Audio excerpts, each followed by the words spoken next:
आखिर क्यों आपके प्लांटेड टैंक का वाटर क्लाउडी लग रहा है? आपने ऐसा क्या कर दिया जिसकी वजह से आपके टैंक का पानी मिल्की या फिर क्लाउडी हो गया? और आखिर इसको फिक्स कैसे करें? अब जैसे कि आप देख सकते हैं, मेरा ये जो प्लांटेड टैंक है ये तो फिलहाल मैंने बस श्रिम्प के लिए रख दिया है एंड यहाँ पे बहुत सारे श्रिम्प है, कम से कम 100 श्रिम्प तो होगा ही। और इन 100 श्रिम्प्स के अलावा भी इस प्लांटेड टैंक पे 7-8 एम्बर टेट्रा और कुछ चेरी बाब्स है। अब पहले तो ये बहुत ही बैलेंस प्लांटेड टैंक था एंड पानी बहुत ही क्रिस्टल क्लियर था, लेकिन अचानक से लास्ट 2 दिन से ये प्लांटेड टैंक ऐसा बन गया है, क्लाउडी हो गया है। तो आप देख ही सकते हैं कि वो वाला प्लांटेड टैंक कितना क्रिस्टल क्लियर है एंड ये पूरा क्लाउडी बन चुका है। तो फिर आज हम वीडियो में वही डिस्कस करेंगे कि आपने प्लांटेड टैंक के पानी को कैसे क्रिस्टल क्लियर किया जाए एंड अगर आपके पानी क्लाउडी बन गया है तो फिर वो क्यों बना है। एंड ऑल्सो हम लोग पानी क्लाउडी होने का कुछ और रीजंस के बारे में भी डिस्कस करेंगे। वीडियो बहुत ही मजेदार एंड इन्फॉर्मेटिव होने वाला है, तो चलिए शुरू करते हैं। तो फिर आपने भी एक नया प्लांटेड टैंक बिल्ड किया था एंड 2-3 हफ्ते बाद आपने उस पे प्लांट ऐड किया, फिश ऐड किया, फिर आपने देखा कि आपका पानी पूरा क्लाउडी हो गया। तो इसके पीछे क्या रीजन है? पहला रीजन ये हो सकता है कि आपके प्लांटेड टैंक पे बैक्टीरियल ब्लूम हुआ है, जो कि मुझे लगता है इस प्लांटेड टैंक पे भी हुआ है। और ये बैक्टीरियल ब्लूम नॉर्मली नए प्लांटेड टैंक्स मतलब न्यूली सेटअप प्लांटेड टैंक्स पे ही ज्यादा आता है, या फिर एक old well balance planted tank जो कि बहुत अच्छे तरीके से रन कर रहा है एंड पानी भी क्रिस्टल क्लियर है, उस पे भी ये आ सकता है। तो फिर इसको फिक्स कैसे करें? First of all don't panic, ये होना नॉर्मल है एंड उस टैंक पे जो फिशेस है उनके लिए भी उतना हार्मफुल नहीं है। जैसे कि आप देख सकते हैं इस प्लांटेड टैंक पे बहुत सारे बेबी श्रिम्प्स है, बहुत सारे एम्बर टेट्रास है, बहुत सारे चेरी बब्स है, लेकिन ये सारे बहुत ही सेफली एंड बहुत ही ठीक ठाक से यहाँ पे रह रहा है। एंड मैंने लास्ट 4-5 दिन में इस प्लांटेड टैंक पे तो फिलहाल कोई भी डेथ नहीं दिखा है। अगर आप बैक्टीरियल ब्लूम को फिक्स करना चाहते हैं तो फिर सिर्फ वाटर चेंज से काम नहीं बनेगा। बिलीव मी, मैं इस प्लांटेड टैंक पे भी वाटर चेंज कर रहा हूँ लेकिन कोई फायदा नहीं हो रहा है। 20 to 30 मिनट में ये फिर से ऐसा क्लाउडी बन जा रहा है। तो अगर आपको भी बैक्टीरियल ब्लूम को फिक्स करना है उसके पहले आपको समझना पड़ेगा कि बैक्टीरियल ब्लूम होता क्या है। तो फिर एक न्यूली सेटअप प्लांटेड टैंक पे बेनिफिशियल बैक्टीरिया जो होता है वो कम ही होता है, क्योंकि धीरे धीरे वो बेनिफिशियल बैक्टीरिया डेवलप होता जाता है, फिर जाके वो बैलेंस होता है और नाइट्रेट और एमोनिया स्पाइक होने नहीं देता। फिर आप जब एक न्यूली सेटअप प्लांटेड टैंक पे 1-2 हफ्ते बाद अचानक से कुछ और प्लांट्स ऐड कर देते हैं, कुछ और फिशेस ऐड कर देते हैं, तब उस ऐड किया गया प्लांट एंड फिश के साथ कुछ नाइट्रोजनस वेस्ट और ऑर्गेनिक वेस्ट भी आ जाता है आपके प्लांटेड टैंक के अंदर। एंड ये जो ऑर्गेनिक मैटर और नाइट्रोजनस वेस्ट होता है that is the main food source for this beneficial bacteria. अब जब एक न्यूली सेटअप प्लांटेड टैंक पे धीरे धीरे बेनिफिशियल बैक्टीरिया डेवलप हो रहा है, तब अगर इनको अचानक से बहुत ज्यादा फूड मिल जाए तो फिर ये लोग बहुत जल्दी बहुत रैपिडली ग्रो करने लगते हैं और करीब 15 से 20 मिनट के अंदर ही मल्टीप्लाई करके पूरे प्लांटेड टैंक के पानी को ऐसा क्लाउडी या फिर मिल्की व्हाइट बना देता है। अब एक वेल बैलेंस प्लांटेड टैंक पे भी बेनिफिशियल बैक्टीरिया तो होता है, लेकिन वो उस प्लांटेड टैंक में सफिशिएंट होता है, मतलब जितना जरूरत है उतना ही होता है। तो फिर इसीलिए हमें वो बेनिफिशियल बैक्टीरिया नेकेड आई से नहीं दिखता है और पानी क्रिस्टल क्लियर लगता है। बट जब बेनिफिशियल बैक्टीरिया ब्लूम करता है, मतलब रैपिडली मल्टीप्लाई करता है, तो ये लोग नंबर में इतना ज्यादा बढ़ जाता है कि हम इंसानों को नेकेड आई पे भी दिखने लगता है और टैंक का पानी पूरा क्लाउडी लगने लगता है। और फिर आपका जो ये फिश पॉटी करता है खाना खा के, उस पे भी ये बेनिफिशियल बैक्टीरिया पनपते हैं। अगर आपको अपने बैक्टीरियल ब्लूम को फिक्स करना है और इस क्लाउडी वाटर को फिर से क्रिस्टल क्लियर करना है तो फिर वो करना सिंपल है, क्योंकि इसको फिक्स करने के लिए आपको ज्यादा कुछ करने का जरूरत नहीं है। नो, एक्चुअली आपको कुछ भी करने का जरूरत नहीं है। Yes, just eat 5 star and do nothing. कोई भी वाटर चेंज नहीं करना है, कोई भी केमिकल ऐड नहीं करना है। You have to do nothing. Market पे जो प्लांटेड टैंक का पानी क्लियर करने का वो जो सॉल्यूशन आता है वो भी इस बेनिफिशियल बैक्टीरियल ब्लूम पे काम नहीं करेगा। इस टाइम पे आपको अपने प्लांटेड टैंक पे कुछ भी ऐड नहीं करना है, not even your plant fertilizers. And उस प्लांटेड टैंक पे जितना हो सके उतना कम फिश फूड डालना है। मैंने कल इन मछलियों को थोड़ा सा ज्यादा ही खाना दे दिया था, तो फिर आप बोल सकते कि मैंने कल ओवरफीडिंग कर दिया था, इसलिए वो पानी क्रिस्टल क्लियर हो तो रहा था लेकिन अभी ये ऐसे क्लाउडी हो गया है, तो फिर इसीलिए ओवरफीडिंग नहीं करना है। বাবাই দেখ চিংড়ি মাছগুলো কি সুন্দর ডালে বসে ঘুমোচ্ছে, সবকটা চিংড়ি মাছ দেখ ডালে উঠে ঘুমোচ্ছে। अभी मैं फिलहाल हफ्ते में 3 बार ही इस टैंक पे फिश फूड देता हूँ एंड मैं सिर्फ उतना ही फिश फूड देता हूँ जितना ये लोग 2 मिनट या फिर 3 मिनट के अंदर ही खा जाएंगे। अगर ओवरफीड कर दिया तो फिर फिश डेथ तो होगा ही, क्योंकि गर्मी में बहुत इजीली एमोनिया स्पाइक हो सकता है। जब आप अपने इस बैक्टीरियल ब्लूम वाले प्लांटेड टैंक पे कोई भी फिश फूड ऐड नहीं करेंगे, कोई भी फर्टिलाइजर ऐड नहीं करेंगे एंड जब इस प्लांटेड टैंक को कम ऑर्गेनिक वेस्ट या फिर नाइट्रोजनस वेस्ट मिलेगा, तो ये बेनिफिशियल बैक्टीरिया धीरे धीरे स्टार्व करने लगेंगे। जब फूड कम होगा प्लांटेड टैंक पे तब उन लोगों का नंबर ऑटोमेटिकली नीचे आ जाएगा। और जैसे जैसे ये बेनिफिशियल बैक्टीरिया नंबर में कम होता जाएगा वैसे वैसे ही आपका ये प्लांटेड टैंक खुद ब खुद ही क्रिस्टल क्लियर होने लगेगा। आप फ्रेश वाटर से वाटर चेंज कर सकते हैं एंड बिलीव मी, इस वीडियो को शूट करने से 2 घंटे पहले ही मैंने इस प्लांटेड टैंक पे वाटर चेंज किया है, लेकिन फिर से ये प्लांटेड टैंक ऐसा क्लाउडी बन गया है बस 20 मिनट के अंदर ही। तो फिर अगर आपके प्लांटेड टैंक पे भी बैक्टीरियल ब्लूम हुआ है तो फिर आप भी वाटर चेंज करते रहिए एंड ज्यादा वाटर चेंज मत करना क्योंकि फिशेस को स्ट्रेस हो सकता है। मैं फिलहाल डेली 20% वाटर चेंज कर रहा हूँ। आप अपने प्लांटेड टैंक पे डेली कम वाटर चेंज कर सकते हैं लेकिन डेली ह्यूज वाटर चेंज नहीं कर सकते, उससे वाटर पैरामीटर्स बहुत ज्यादा फ्लक्चुएट होता है एंड मछलियों एंड श्रिम्प्स को बहुत दिक्कत होता है। लेकिन आप कम अमाउंट पे डेली वाटर चेंज कर सकते हैं। तो फिर अगर बैक्टीरियल ब्लूम को सॉल्व करना है तो फिर आपको ओवरफीड नहीं करना है, कोई भी फर्टिलाइजर ऐड नहीं करना है। एंड देखिए, अगर आपके प्लांटेड टैंक के नीचे कोई डेब्रिस जम रहा है सबस्ट्रेट के ऊपर तो फिर वो भी नाइट्रोजनस वेस्ट प्रोड्यूस कर सकता है, तो फिर उसको भी क्लीन करते रहना है। एंड ऐसे करते करते जब ये बेनिफिशियल बैक्टीरिया स्टार्व कर जाएंगे तब वो लोग ऑटोमेटिकली नंबर में कम होते जाएंगे और आपका पानी धीरे धीरे क्रिस्टल क्लियर होने लगेगा। करीब करीब 1 से 2 हफ्ते के बीच में ही आपका पानी फिर से क्रिस्टल क्लियर हो जाएगा। लेकिन अगर फिर भी काम नहीं बना, उसका मतलब आपके प्लांटेड टैंक के अंदर अभी भी नाइट्रोजनस वेस्ट है या फिर ऑर्गेनिक मैटर बिल्डअप हो रहा है जिसके ऊपर ये बेनिफिशियल बैक्टीरिया अभी भी पनप रहा है। ऐसे में आप एक और चीज कर सकते हैं, दैट इज कि सबस्ट्रेट को तो क्लीन करना ही है क्योंकि वहाँ पे अगर कोई रॉटिंग मैटर रह गया तो फिर उस पे भी बेनिफिशियल बैक्टीरिया उगेगा। एंड उसके साथ आप कोई भी फ्लोटिंग प्लांट्स या फिर पॉलिस्पर्मा जैसा फास्ट ग्रोइंग प्लांट ऐड कर सकते हैं जिससे कि ये प्लांट्स बहुत जल्दी से ये नाइट्रोजनस वेस्ट को कंज्यूम कर लेगा। एंड जब पानी में नाइट्रोजनस वेस्ट कम होगा तब बेनिफिशियल बैक्टीरिया फिर से स्टार्व होंगे एंड नंबर में कम होना शुरू कर देगा। इन शॉर्ट, अगर आपके प्लांटेड टैंक पे बैक्टीरियल ब्लूम हुआ है तो फिर कुछ लिक्विड मत ऐड करो, कुछ फर्टिलाइजर ऐड मत करो, ओवरफीडिंग मत करो। बस ये देखो सबस्ट्रेट के ऊपर कोई रॉटिंग डेब्रिस जमा हुआ है नहीं, उसको हटाओ मेंटेनेंस के टाइम पे। एंड आप डेली 20% वाटर चेंज भी कर सकते हैं या फिर वीकली 50% वाटर चेंज भी कर सकते हैं, दैट्स ओके। लेकिन फिर भी वाटर चेंज से अगर आपका बैक्टीरियल ब्लूम ठीक नहीं हो रहा है तो फिर कुछ फ्लोटिंग प्लांट्स या फिर फास्ट ग्रोइंग प्लांट्स ऐड कीजिए जो कि जल्दी से नाइट्रेट को ले लेगा प्लांटेड टैंक से। एंड अकॉर्डिंग टू मी 2-3 हफ्ते के बीच में ही ये जो क्लाउडी वाटर का प्रॉब्लम है वो खुद ब खुद ही सॉल्व हो जाएगा। फिर आप 1-2 वाटर चेंज करके फिर से अपने क्रिस्टल क्लियर प्लांटेड टैंक को एंजॉय कर सकेंगे। ये 4 दिन बाद का फुटेज है एंड आप देख सकते हैं कि पानी पहले से कितना क्रिस्टल क्लियर हो गया है। वेल, फिलहाल अभी थोड़ा काम बाकी है तो फिर आई गेस कि नेक्स्ट 2-3 दिन में ये पानी और भी ज़्यादा क्लियर हो जाएगा। एंड मैं अभी फ़िलहाल कुछ नहीं कर रहा हूँ, बस वाटर चेंज, और मैंने बस नीचे पे यहाँ पे सबस्ट्रेट पे कुछ डर्ट जमा हुआ था, मैंने उसको हटा दिया है। तो नेक्स्ट टाइम वाटर चेंज पे मुझे ये जो सारे आपको डर्ट दिख रहा है मुझे ये भी हटाना है, तो उससे ये पानी और भी ज़्यादा क्लियर होगा। एंड अगर मैं चाहूँ तो यहाँ पे फ्लोटिंग प्लांट्स ऐड कर सकता हूँ जिससे कि नाइट्रेट कम होगा और ये पानी और भी जल्दी क्रिस्टल क्लियर होगा। लेकिन फिलहाल मुझे एक नया सेटअप बनाना है इस टैंक पे, तो मैंने इसीलिए नहीं ऐड नहीं किया है।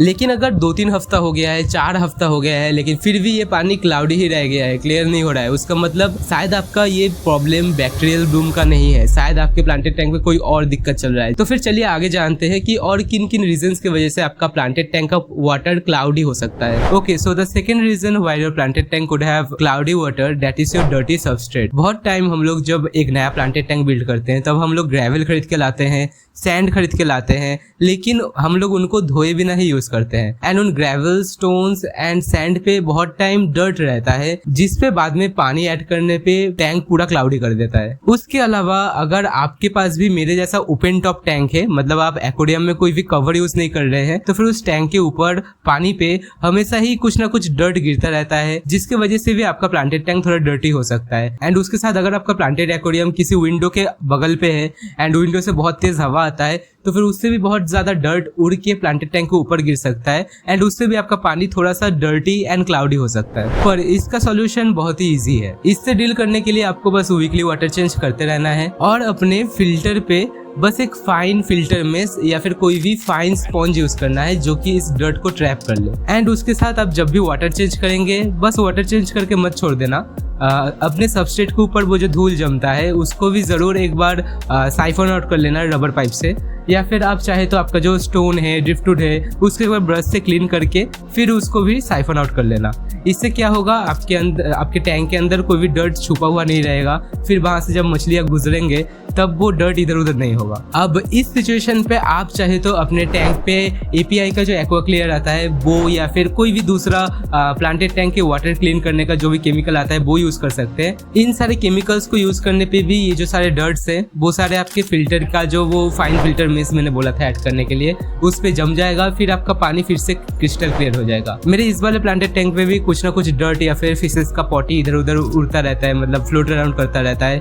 तो फिर मैं नॉर्मली क्या करता हूँ, अपने फिल्टर पे एक फाइन फिल्टर स्पॉन्ज यूज करता हूँ, एंड उसके साथ मैं जब भी मौका मिलता है, जब भी मैं वाटर चेंज करता हूँ वीकली, तब मैं पत्थर को, ड्रिफ्टवुड को एक बार अच्छे से ब्रश से क्लीन कर लेता हूँ और हर एक जगह को ठीक ठाक से पाइप से साइफन आउट कर देता हूँ। एंड मैं ये डर्ट एंड फिश पुप्स को जमने नहीं देता, क्योंकि इससे भी अमोनिया स्पाइक हो सकता है या फिर नाइट्राइट का स्पाइक भी हो सकता है। वेल, बाजार में ये जो सारे प्लांटेड टैंक वाटर क्लियर करने का जो ये सारे प्रोडक्ट्स आते हैं, लिक्विड्स आते हैं, ये लोग नॉर्मली क्या करता है, पानी में जो छोटे छोटे डर्ट होते हैं उनको एक साथ चिपका देता है, जिससे कि वो इजीली अपने फिल्टर स्पॉन्ज पे कलेक्ट हो जाता है और पानी फिर क्रिस्टल क्लियर हो जाता है। वेल, मेरे ऐसे कुछ टैंक वाटर क्लीन करने का प्रोडक्ट्स जो कि मेरे पसंद का है, वो मैं आपको डिस्क्रिप्शन में उसका लिंक दे दूंगा। आप चाहे तो वहां से चेकआउट कर सकते हैं। एंड खरीदना है, नहीं खरीदना है, यूज करना है, नहीं करना है, दैट इज योर चॉइस। मैं फिलहाल कोई भी ऐसा केमिकल यूज नहीं करता जिससे कि ये पानी क्लियर हो।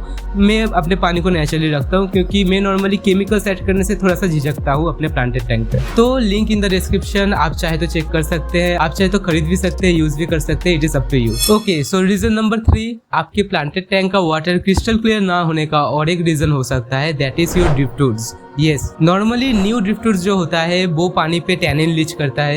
इवन तो मैंने इस ड्रिफ्टवुड को भी यूज करने से पहले बहुत प्रिपेयर किया था, गर्म पानी से नहलाया था, पानी पे डुबो के रखा था, लेकिन फिर भी ये सेटअप बनाने के बाद कम से कम 2-3 हफ्ते तक ये ड्रिफ्टवुड टैनिन लीच करता गया। लेकिन फिर भी वो बेनिफिशियल था मेरे लिए, क्योंकि मैंने यहाँ पे एक ब्लैक वाटर स्केप बनाने का कोशिश किया था। अभी तो फिलहाल मैं आमंड लीव्स ऐड नहीं करता, क्योंकि उससे भी बहुत डर्ट बिल्डअप होता है जो कि टैंक को गंदा करता है, एंड ये जो मछलियां है वो और भी उसको इधर उधर करता है। अब नॉर्मली एक प्लांटेड टैंक सेटअप पे जो ड्रिफ्टवुड्स हम यूज करते हैं वो टैनिन लीच करता है, एंड उसके वजह से टैंक का पानी रेड टी जैसा हो जाता है, मतलब टैंक के पानी पे एक रेडिश ब्राउनिश टिंट आ जाता है। बट ये नेसेसरीली अपने फिशेस के लिए, प्लांट्स के लिए हार्मफुल नहीं है। इवन तो कुछ टाइम तो ये टैनिन फिशेस के लिए बेनिफिशियल भी होता है। बहुत लोग टैनिन वाटर को एज अ मेडिसिन वाटर भी यूज करते हैं, specially for bitter fish. Even जैसे कि मैंने बोला कि फिश कीपिंग हॉबी पे तो एक पूरा सा अलग सा प्लांटेड टैंक का स्टाइल है, जहाँ पे स्पेसिफिकली हम लोग टैनिन यूज करके ब्लैक वाटर एनवायरनमेंट क्रिएट करते हैं, अमेज़न रिवर की एनवायरनमेंट को मिमिक करने के लिए। बट जैसे कि आपने मेरे पाइन फॉरेस्ट वाला एक्वास्केप पे देखा, वहाँ पे भी ड्रिफ्टवुड है, लेकिन वहाँ पे मुझे टैनिन नहीं चाहिए। एंड वो ड्रिफ्टवुड पहले तो टैनिन लीच कर रहा था, लेकिन मैंने उसको ऐसे ही प्रिपेयर किया था, बहुत देर तक मैंने उसको भिगो कर रखा था, तो फिर इसलिए वो उतना ज्यादा टैनिन लीच नहीं किया। बट अब सोचो, मुझे इस प्लांटेड टैंक पे कोई भी टैनिन नहीं चाहिए, लेकिन अगर टैनिन आ जाए तो फिर मैं क्या करूंगा। एंड अगर आपके प्लांटेड टैंक पे भी टैनिन आ रहा है एंड आप टैनिन नहीं चाहते हैं तो फिर क्या कर सकते हैं। वेल, अगर आपको क्विक फिक्स चाहिए तो फिर आप अपने प्लांटेड टैंक के फिल्टर पे प्यूरिजन यूज कर सकते हैं। प्यूरिजन एक ऐसा चीज है जो कि पानी के सारे टैनिन को एब्जॉर्ब कर लेता है और पानी पे जो ये टैनिन की वजह से येलोइश टिंट आता है उसको भी हटा देता है। तो फिर प्यूरिजन यूज करने से आपका टैनिन वाटर क्रिस्टल क्लियर हो जाएगा। और अगर आप प्यूरिजन पे पैसा खर्चा नहीं करना चाहते हैं तो फिर आप बस अपने ड्रिफ्टवुड को ऐसे ही छोड़ दो। कम से कम 3 या 4 हफ्ते में ये ड्रिफ्टवुड जितना टैनिन लीच करना होगा टैनिन लीच कर देगा। उसके बाद आप बस एक सिंपल सा वाटर चेंज करेंगे और आपका पानी फिर से क्रिस्टल क्लियर हो जाएगा। ओके, सो क्लाउडी वाटर होने का रीजन नंबर 4। अब ये बहुत मेजर कोई रीजन नहीं है, बट मैंने देखा है कि बहुत टाइम लोगों के एक्वेरियम का वाटर तो क्रिस्टल क्लियर होता है, लेकिन उनका जो वो फ्रंट ग्लास है, फ्रंट ग्लास के अंदर की ओर डायटम एल्गी हुआ रहता है, एंड उसी की वजह से टैंक थोड़ा सा डर्टी लगता है, लेकिन पानी क्रिस्टल क्लियर ही होता है उनका। तो अगर आप कोई भी एल्गी स्क्रैपर लेके वीकली मेंटेनेंस के टाइम पे उस डायटम एल्गी को फ्रंट ग्लास से हटा देंगे स्क्रैप ऑफ करके, तो भी आपका प्लांटेड टैंक क्लीन दिखेगा। ओके, तो आपके प्लांटेड टैंक का पानी क्लाउडी या फिर मेसी होने का रीजन नंबर 5। बहुत लोगों के प्लांटेड टैंक का पानी इसलिए क्रिस्टल क्लियर नहीं हो पाता है because they never clean there filter media. अब हमें सबको पता है कि फिल्टर मीडिया पे नॉर्मली बेनिफिशियल बैक्टीरिया का कॉलोनी जमता है, एंड हम कभी भी नहीं चाहेंगे कि उस बेनिफिशियल बैक्टीरिया का कॉलोनी हम लोग खो दे, जिसकी वजह से प्लांटेड टैंक का अमोनिया एंड नाइट्रेट का बैलेंस ऑफ बैलेंस हो जाएगा। लेकिन फिर भी कभी कभी हमें अपने प्लांटेड टैंक का जो फिल्टर है उसके मीडिया या फिर स्पंज को भी क्लीन करना पड़ता है। आपके फिल्टर में जो जितने सारे फिश पूप या फिर dirts and debris float around करता है, वो सारे चीज तो आपके फिल्टर स्पंज में जाके जमता है। फिर जब वो जमने लगता है, पूरा जम जाता है, तब फिल्टर का आउटफ्लो कम हो जाता है एंड फिर वहाँ पे जो चीजें फंसता है फिल्टर के अंदर वो भी धीरे धीरे पचने लगता है। फिर वहां से भी थोड़ा थोड़ा नाइट्राइट एंड एमोनिया पानी में मिक्स होने लगता है। तो फिर आपको जरूर एक बार चेक करना चाहिए कि आपका फिल्टर का जो स्पंज है वो डर्टी है या फिर ठीक ठाक है। अब उसका मतलब ये नहीं कि आप हर 2-3 हफ्ते बाद ही अपने फिल्टर का स्पंज को क्लीन करने लग जाएंगे। That's not the right way. आपको कब फिल्टर का स्पंज क्लीन करना है वो आपको पता चलेगा अपने फिल्टर का आउटफ्लो देख के। अगर आपको ऐसा लगता है कि आपका फिल्टर का जो आउटफ्लो है वो कम हो गया है, then you can consider cleaning the filter sponge. And आप जब भी फिल्टर स्पंज को क्लीन करेंगे तो कोशिश करना कि टैंक वाटर से ही क्लीन करने का। इससे थोड़ा सा बेनिफिशियल बैक्टीरिया रिटेन होगा स्पंज पे एंड पूरा बेनिफिशियल बैक्टीरिया आप टैप वाटर पे बहा नहीं दोगे। तो जब आपका फिल्टर का स्पंज क्लीन रहेगा, फिल्टर का आउटफ्लो ठीक रहेगा, फिल्टर जैसे फंक्शन करता है वो अपने पीक एफिशिएंसी से काम कर पाएगा, तब अपने प्लांटेड टैंक के अंदर जो वो डिब्रीज फ्लोट अराउंड कर रहा था वो भी धीरे धीरे क्लीन होने लगेगा। ओके, सो और एक लास्ट रीजन हो सकता है जिसकी वजह से आपका प्लांटेड टैंक का वाटर बार बार क्लाउडी होता जा रहा है। अगर आपने अपने प्लांटेड टैंक को वालस्टेड मेथड से बनाया है एंड इस वालस्टेड मेथड पे आपने जो बॉटम हाई न्यूट्रिशन वाला लेयर यूज किया है, अगर उस सॉइल सबस्ट्रेट पे आपने क्ले बेस्ड का कोई सॉइल यूज किया है जैसे कि गंगा मिट्टी या फिर गार्डन सॉइल जिसमें क्ले ज्यादा है, तो फिर आप उस सबस्ट्रेट के ऊपर जब भी प्लांटेशन करेंगे तभी वो क्ले थोड़ा थोड़ा पानी के कांटेक्ट पे आएगा और वो क्ले पानी में मिक्स होके आपका पूरा पानी क्लाउडी कर देगा। एंड ये चीज आप जब भी रिप्लांट करेंगे, जब कोई प्लांट अपरूट होकर ऊपर आ जाएगा, आप उसको फिर से रिप्लांट करने जाएंगे, तभी आपका जो ये सॉइल सबस्ट्रेट है पानी में थोड़ा थोड़ा मिक्स होगा और आपका पानी फिर से क्लाउडी बना देगा। अब नॉर्मली वालस्टेड मेथड पे लोग जो नीचे का ऑर्गेनिक सॉइल यूज करते हैं वो भी कभी कभी बेनिफिशियल बैक्टीरिया से भरा हुआ रहता है, तो वो बैक्टीरिया भी बहुत टाइम ब्लूम करता है, उसके वजह से भी वो बैक्टीरियल ब्लूम बहुत इजीली आता है वालस्टेड मेथड टैंक्स पे। तो अगर आप वालस्टेड मेथड से कोई प्लांटेड टैंक बना रहे हैं तो फिर उसमें क्लाउडी वाटर होने के पीछे बहुत सारे रीजंस हो सकता है। एक हो सकता है आपका क्ले बेस्ड सॉइल पानी में मिक्स हो रहा है किसी तरीके से, और दूसरा हो सकता है कि आपने जो नीचे का पॉटिंग सॉइल यूज किया है, ऑर्गेनिक पॉटिंग सॉइल, वो कुछ ऐसा चीज लीच कर रहा है पानी पे जिसकी वजह से आपके पानी पे बैक्टीरियल ब्लूम हो रहा है। वेल, अगर आपके वालस्टेड मेथड पे भी पानी क्रिस्टल क्लियर नहीं है तो फिर आप ज्यादा कुछ नहीं कर सकते। आपको दो चीज करना है बस, अपने वीकली 50% मेंटेनेंस को करते जाओ और अपने फिल्टर पे एक फाइन फिल्टर में सेट करो या फिर स्पॉन्ज ऐड करो जिससे कि वो जो छोटे छोटे डिब्रीज फ्लोट अराउंड करता है वो फिल्टर पे कलेक्ट हो एंड आपको बस फिल्टर के भरोसे ही बैठे रहना है ताकि वो फिल्टर अच्छे तरीके से उसको धीरे धीरे क्लीन कर पाए। बस जो लोग वालस्टेड मेथड प्लांटेड टैंक बनाना चाहते हैं, मैं उन लोगों के लिए कहना चाहता हूँ कि बस आपको ये ध्यान में रखना है कि आप जब भी एक वालस्टेड मेथड प्लांटेड टैंक बना रहे हैं तो फिर एक बहुत अच्छा डीप रिसर्च करना चाहिए। ऐसा नहीं है कि मैंने मार्केट से कोई भी ऑर्गेनिक पॉटिंग सॉइल खरीद लिया एंड उसको यूज कर लिया।